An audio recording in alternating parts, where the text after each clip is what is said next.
সাব্বির আহমদ শিবুরে অনুরোধ করি, সাব্বির আহমদ শিবু, এবং এরপরে এটিএম জাকারিয়া প্রস্তুত থাকার লাগি আমি আহ্বান করি। উত্তর পূর্ব ভারত ইমারত শরিয়া ও নদওয়াতুত তামিরের বার্ষিক সম্মেলন আল জামিয়াতুল আরবিয়াতুল ইসলামিয়ার বার্ষিক অনুষ্ঠান জলসায়ে দস্তারবন্দি ও খতমে বুখারী অনুষ্ঠানের মাননীয় সভাপতি উত্তর পূর্ব ভারতের আমিরে শরিয়ত হযরত মাওলানা ইউসুফ আলী সাহেব, এই মঞ্চে উপস্থিত উত্তর পূর্ব ভারত ইমারত শরিয়া ও নদওয়াতুত তামিরের নাইবে আমিরে শরিয়ত হযরত মাওলানা বদরুল হক এমনি সাহেব, আজকের এই অনুষ্ঠানের প্রধান অতিথি নেপাল থেকে আগত নেপাল জমিয়ত উলামায়ে হিন্দের সভাপতি তথা নেপালের সাংসদ হযরত মাওলানা খালিদ সিদ্দিক নদভী সাহেব, মঞ্চে উপস্থিত নদওয়াতুত তামিরের সাধারণ সম্পাদক তথা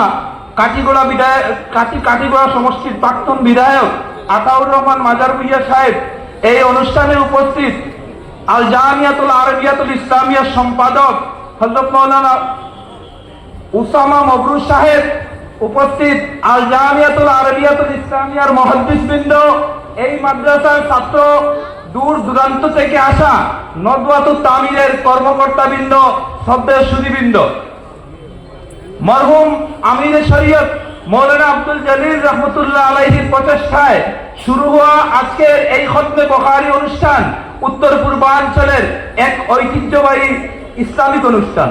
সুধীবৃন্দ, এই অনুষ্ঠান প্রতি বছরের ন্যায় এবারও বদরপুর আল জামিয়া প্রাঙ্গণে অনুষ্ঠিত হয়। খতমে বুখারীকে কেন্দ্র করে বরাক উপত্যকার মানুষ এখানে জড়ো হয় শুধু আমিরে শরীয়তের দোয়া নেওয়ার জন্য।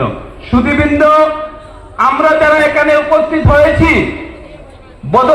বদরপুরকে বরাক উপত্যকা তথা উত্তর পূর্বাঞ্চলের মানুষের এত প্রেম ভালোবাসা যে বদরপুরের প্রতি, সেটা প্রকাশ পায় খতমে বুখারীর দিন।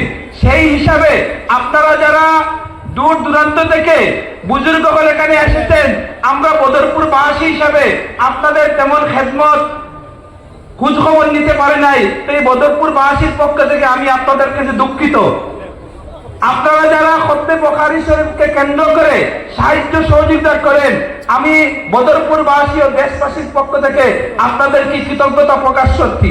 সাথে সাথে এই খতমে বুখারী অনুষ্ঠান মরহুম আমিরে শরীয়ত মৌলানা আব্দুল জলিল রহমতুল্লাহ আলাইহি, মরহুম দ্বিতীয় আমিরে শরীয়ত আল্লামা তৈয়বুর রহমান রহমতুল্লাহ আলাইহি এবং বর্তমান আমিরে শরীয়ত হযরত মাওলানা ইউসুফ আলী সাহেবের নেতৃত্বে এই অনুষ্ঠান যেহেতু কিয়ামত তক জারি থাকে, কিয়ামত তক বহাল থাকে, এই দোয়াটি আল্লাহর কাছে রাখি আমি আমার সংক্ষিপ্ত বক্তব্য এখানে শেষ করছি। আসসালামু আলাইকুম।